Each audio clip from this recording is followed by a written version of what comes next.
صفحہ نمبر 86 آیت نمبر 100 سورة النساء۔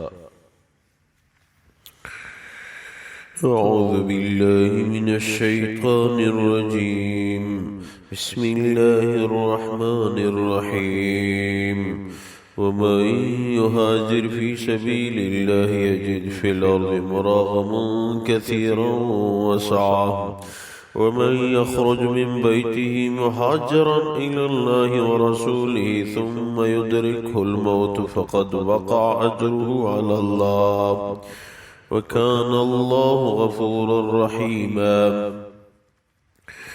اللہ تبارک و تعالی فرماتے ہیں ومن يهاجر في سبيل الله، جس کسی نے اللہ کے راستے میں ہجرت کی، یجد فی الارض مراغما کثیرا وسعا، وہ اپنے لیے بہت ساری پناہ گاہیں پا سکتا ہے اور وسعت پائے گا۔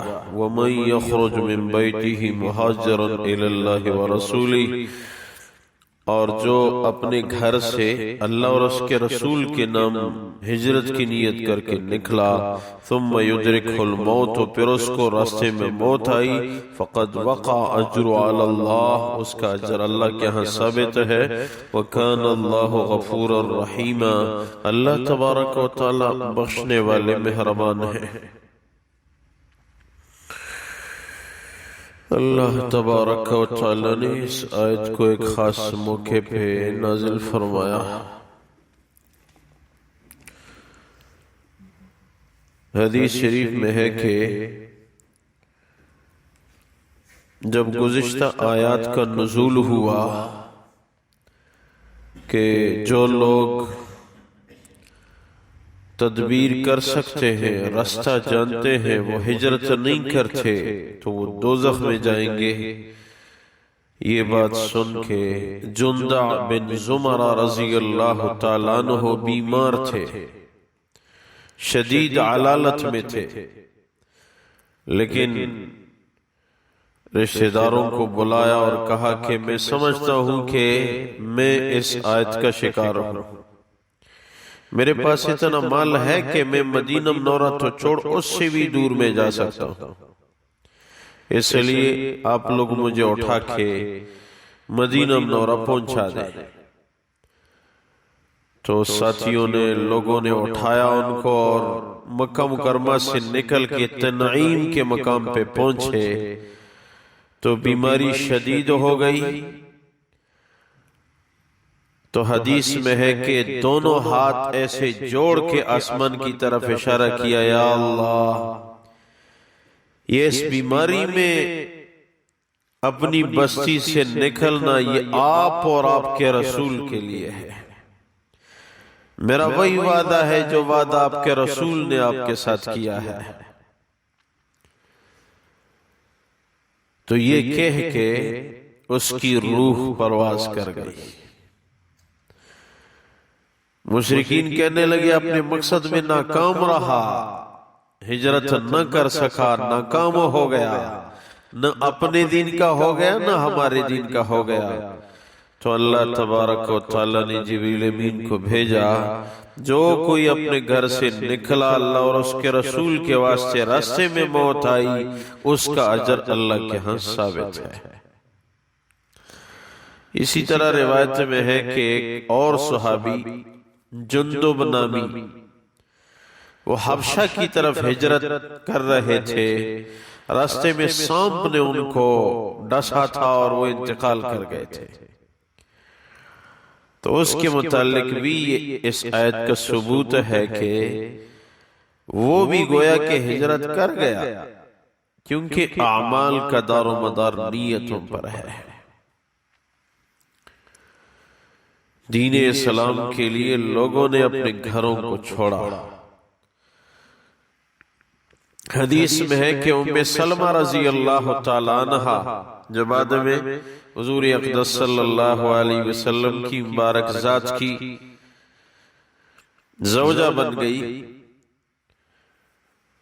یہ اپنے شوہر ابو سلمہ رضی اللہ تعالیٰ عنہ اور اپنے بیٹے سلمہ رضی اللہ تعالیٰ عنہ سمیت تینوں اونٹ پہ سوار ہو کے چل پڑے۔ مشرکین کو پتہ چلا کہ ابو سلمہ اپنی بیوی اپنے بیٹے سمیت نکل گیا، مدینہ منورہ کی طرف ہجرت کر کے جا رہا ہے۔ بنو مغیرہ ام سلمہ رضی اللہ تعالیٰ عنہ کا قبیلہ تھا، اس کے لوگ آپس میں جمع ہو گئے اور اپنے باپ دادا کی دینی غیرت میں آ گئے اور ان کا پیچھا کیا، دوڑتے دوڑتے ان کو روک لیا۔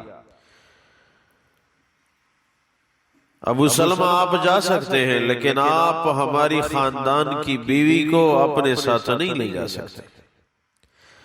زبردستی ان سے ان کی بیوی اور ان کا بچہ لے کے ان کو واپس کر دیا، ان کو چھوڑ دیا، جاؤ آپ جہاں جانا چاہیں چلے جاؤ۔ وہ تھنے تنہا چل پڑے۔ اللہ، یہ آپ اور آپ کے رسول کے لیے، اس کی بیوی اور اس کا بچہ دونوں زبردستی واپس کیے گئے۔ ام سلمہ رضی اللہ تعالیٰ عنہ یہ نہیں چاہتی تھی میں اپنے خاندان میں رہوں، انہوں نے زبردستی ان کو لوٹایا۔ بنو مغیرہ کے خاندان میں ان کو زبردستی بٹھائے رکھا۔ حدیث میں کہ وہ صبح سویرے نکلتی تھی، قریب ہی گھروں سے یک طرف ابطاح کے مقام پہ شام تک رویا کرتی تھی، یا اللہ میرا خاوند مجھ سے علیحدہ کیا گیا۔ ادھر بنو مخزوم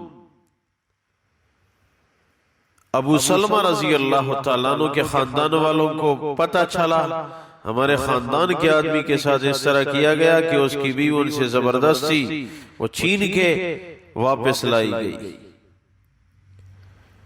آپس میں مشورہ ہوا، ہم بھی ایسے کرتے، یہ بچہ تو ہمارا ہے، عورت اگر ان کے خاندان کی ہے، بچہ تو ہمارے خاندان کا ہے، بچہ تو باپ کی نسبت رکھتا ہے، چلتے زبردستی ان سے بچہ لے لیتے ہیں۔ گئے زبردستی ان کے قبیلے پہ گئے اور ان سے وہ بچہ چھین کے اپنے قبیلے بنو مخزوم لے آئے، چھوٹا بچہ۔ ام سلمہ رضی اللہ تعالیٰ عنہ اور پریشان ہو گئی۔ خاوند مدینہ منورہ میں، خود پریشان بنو مغیرہ قبیلے میں، اور بیٹھا چھوٹا بیٹھا وہ بنو مخزوم کے قبیلے میں، تینوں جدا ہو گئے۔ تینوں جا رہے تھے اللہ اور اس کے رسول کو خوش کرنے کے لیے، تینوں جدا ہو گئے۔ ایسے ایسے حالات میں اسلام نے پروان چڑھا۔ روایت میں کہ 10 دن روتی رہی۔ بنو مغیرہ کے خاندان کی ایک آدمی کی نگاہ اس عورت پہ ہوتی تھی، یہ صبح نکلتی ہے وہاں تھنے تنہا بیٹھی رہتی ہے، یہ کیا کرتی ہے؟ چھپ کے گئے، تحقیق کی، پتہ چلا یہ تو پورا دن روتی رہتی ہے۔ خاندان والوں کو جمع کیا، یہ عورت ہمارے خاندان کی ہے، اس کے ساتھ ظلم ہو رہا ہے، اس کو ایسا کر دیں، ان کے اپنے خاوند کے ان کو چھوڑ دیں، ان کو جانے دیں۔ خاندان والے تیش میں آئے، انہوں نے کہا ان کو چھوڑ دو، اگر علیحدہ جانا چاہتی ہے چھوڑ دو۔ سب نے کہا اگر آپ کو اتنی محبت ہے اپنے خاوند کی، باپ دادا کے دین کی محبت نہیں ہے تو جاؤ، علیحدہ آپ کو جانے کی اجازت ہے۔ نکل گئی، اپنے وہ شوہر کے خاندان میں گئی، مجھے اپنا بچہ دو، میں جانا چاہتی ہوں۔ انہوں نے کہا لو جاؤ۔ اپنا بیٹا لے کے اونٹ پہ سوار ہو کے مکہ مکرمہ سے روانہ ہو گئی، تھنے تنہا مکہ مکرمہ سے نکل گئی۔ مدینہ منورہ کی طرف سے عثمان بن طلحہ رضی اللہ تعالیٰ عنہ آ رہے تھے، سامنے آئے، اس نے منہ موڑا اور اونچی آواز سے کہا ابو امیہ جو ایک معزز شخص تھا آج دنیا میں نہیں ہے، اس کی بیٹی ام سلمہ اپنے چھوٹے بیٹے سمیت تنے تنہا کہاں جا رہی ہے؟ ام سلمہ رضی اللہ تعالیٰ عنہ نے فرمایا کہ میرا شوہر بھی ہجرت کر گیا ہے، میں بھی اللہ اور اس کے رسول کے نام پہ ہجرت کرنا چاہتی ہوں، مدینہ منورہ جا رہی ہوں۔ اس نے دوسری طرف منہ موڑے ہوئے کہا کہ جب عثمان بن طلحہ زندہ ہے تو ابو امیہ کی بیٹی علیحدہ نہیں جا سکتی، میں مدینہ منورہ چھوڑ کے واپس لوٹوں گا۔ ایک عورت اور اس کا چھوٹا بیٹا علیحدہ جا رہی ہے اور عثمان بن طلحہ رضی اللہ تعالیٰ عنہ زندہ ہو۔ اونٹ کا مہار پکڑا اور سفر پہ چل پڑے۔ ام سلمہ رضی اللہ تعالیٰ عنہ کہتی ہے واللہ میں نے عثمان بن طلحہ جیسا امین آدمی نہیں دیکھا۔ جہاں لمبا سفر تھا، جہاں پڑاؤ کا وقت تھا تو اونٹ کو بیٹھا دیتے اور علیحدہ ہو جاتے، دور بیٹھ جاتے۔ جب خیال کرتے کہ اب بس جانا چاہتے تو پھر آ کے وہ مہار پکڑ کے چلنے لگتے۔ کبھی میرے چہرے کی طرف اس نے نہیں دیکھا۔ جاتے جاتے قبا ان کو پہنچا دیا۔ قبا یہ زمانے میں مدینہ منورہ کے قریبی ایک چھوٹی سی بستی تھی، ابھی تو مدینہ منورہ کا ایک محلہ سمجھا جاتا ہے۔ وہاں ان کے شوہر ام سلمہ رضی اللہ تعالیٰ عنہ کے خاوند ابو سلمہ رضی اللہ تعالیٰ عنہ کے حوالے کیا دونوں کو، اور وہاں سے پھر مکہ مکرمہ ان کو آنا تھا، پھر واپس آئے۔ کیسی ہمدردی تھی ان لوگوں میں۔ 410 کلومیٹر واپس گئے، پھر آئے۔ اور یہ بھی سوچنے کی بات ہے کہ صحابیات کا ایمان کتنا مضبوط تھا۔ 10 دن مسلسل رونا قبول کر لیتی ہے۔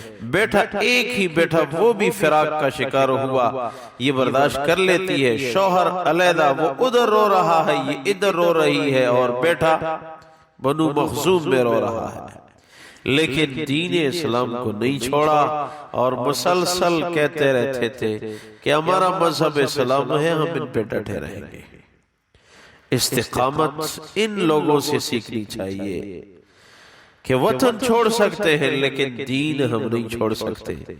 اللہ تبارک و تعالیٰ نے اسی مضمون کو اس آیت میں ذکر کیا ہے، وَمَن يُهَاجِرْ فِي سَبِيلِ اللَّهِ يَجِدْ فِي الْأَرْضِ مُرَاغَمًا كَثِيرًا وَسَعًا۔ جس نے اللہ کے راستے میں ہجرت کی وہ زمین میں بہت ساری پناہ گاہیں اور رزق میں وسعت پائے گا۔ وَمَن يَخْرُجْ مِن بَيْتِهِ مُهَاجِرًا إِلَى اللَّهِ وَرَسُولِهِ، جس کسی نے ہجرت کی نیت سے جو اللہ اور اس کے رسول کے لیے ہو اپنے گھر کو چھوڑا نکلا، ثُمَّ يُدْرِكْهُ الْمَوْتُ، پھر راستے میں اس کو موت آئی، فَقَدْ وَقَعَ أَجْرُهُ عَلَى اللَّهِ، اس کا اجر اللہ کے ہاں ثابت ہے۔ وَكَانَ اللَّهُ غَفُورًا رَحِيمًا، اللہ تبارک و تعالی بخشنے والے مہربان ہے۔ اے اللہ اپنی بارگاہ میں قبول فرما، خلوص للہیت نصیب فرما، اعمال صالحہ کی توفیق عنایت فرما۔ قربانیوں سے یہ دین آیا، آج مفت میں ہمیں ملا ہے ماں کے گود میں، یا اللہ اس کی قدردانی کی توفیق عنایت فرما۔ اے اللہ وہ لوگ چلے گئے، ان کو موت آ گئی، جنت کھما گئے، یا اللہ ہمیں بھی دین کی کمائی، اپنی رضا کی کمائی کی توفیق عنایت فرما۔ اے اللہ برکتوں کا نزول فرما، صحابہ کرام صحابیات کو اپنی شایان شان بدل آخرت میں عنایت فرما۔ اے اللہ ہم سب کی خطاؤں کو درگزر فرما، جو بیمار ہیں ہمارے ساتھی، ان کی اہلیہ بیمار ہیں، ان کے لیے دعا فرما، یا اللہ ان کو شفایاب فرما۔